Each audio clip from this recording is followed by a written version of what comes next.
బంగారు విత్తనం మరియు వెండి వృక్షం.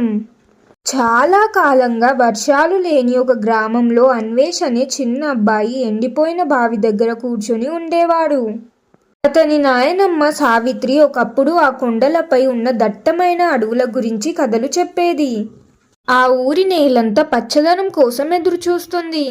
ఒకరోజు ఎండిపోయిన పొలంలో ఆడుకుంటూ నేలను తవ్వుతుండగా అన్వేష్కు ఒక మెరుస్తున్న వస్తువు కనిపించింది.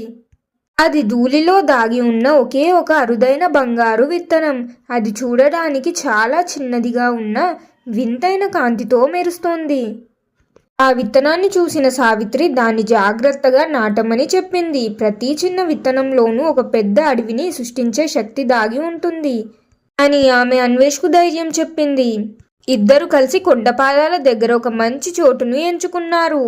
అన్వేష్ ప్రతిరోజు మైళ్ళ దూరం నడిచి దూరంగా ఉన్న నది నుండి ఒక చిన్న కుండలో నీటిని తెచ్చేవాడు. ఎండ తీవ్రతకు ఆ విత్తనం ఎండిపోకుండా తన చిన్న చేతులతో దానికి నీడను ఇస్తూ ఎంతో ప్రేమగా చూసుకునేవాడు. వారాలు గడిచాయి. అందరూ అన్వేష్ని చూసి నవ్వుకున్నారు.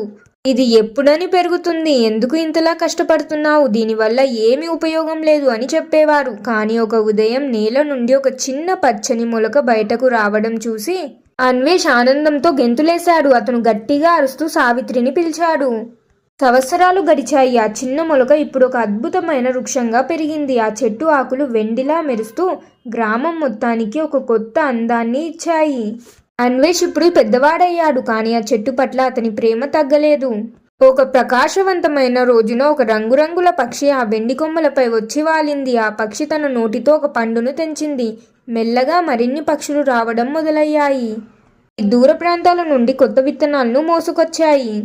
పక్షులు తెచ్చిన విత్తనాల వల్ల ఆ చెట్టు చుట్టూ చిన్న చిన్న మొక్కలు మొలవడం ప్రారంభమయ్యాయి. ఒక సాయంత్రం ఆకాశం నల్లని మేఘాలతో నిండిపోయింది. 10 ఏళ్ల తర్వాత మొదటిసారి గ్రామంలో భారీ వర్షం కురిసింది. ఆ వర్షం వల్ల ఎండిపోయిన కొండలన్నీ పచ్చదనంతో కలకలలాడాయి. అన్వేష్ మరియు సావిత్రి కొత్తగా ఏర్పడిన అడవిలో నడుస్తూ పక్షుల కిలకిల రావాలను, ప్రవహించే సెలయేటి సవ్వడిని వింటూ పరవశించిపోయారు. అన్వేష్ మరియు అతని నాయనమ్మ నాటిన ఆ ఒక్క బంగారు విత్తనం వల్ల గ్రామం మళ్ళీ ప్రాణం పోసుకుంది.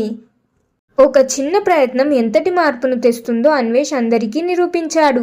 చాలా సంవత్సరాల తర్వాత ఇప్పుడు అతను ఆ వెండి వృక్షం నీడలో కూర్చొని కొత్త తరానికి తాను చేసిన ఆ కథను మొత్తం వివరిస్తున్నాడు. నీతి: ఇతరులు నవ్వుతున్నారని మరియు దీనివల్ల ఉపయోగం లేదని అనుకున్న పనిని మధ్యలోనే ఆపకూడదు. మనకు వీలైనంత ప్రయత్నం చేస్తే దాని ఫలితాలు ఏదో ఒక రోజు తప్పకుండా వస్తాయి అనడానికి ఈ కథ నిదర్శనం. మరి మీరేమంటారు ఫ్రెండ్స్? ఈ కథ మీకు నచ్చిందా? ఎలా ఉంది? మీ అభిప్రాయం ఏమిటో కామెంట్స్లో తెలియజేయండి. ఈ కథ నచ్చితే లైక్ చేయండి. మీ ఫ్యామిలీ అండ్ ఫ్రెండ్స్ తోటి కూడా షేర్ చేయండి.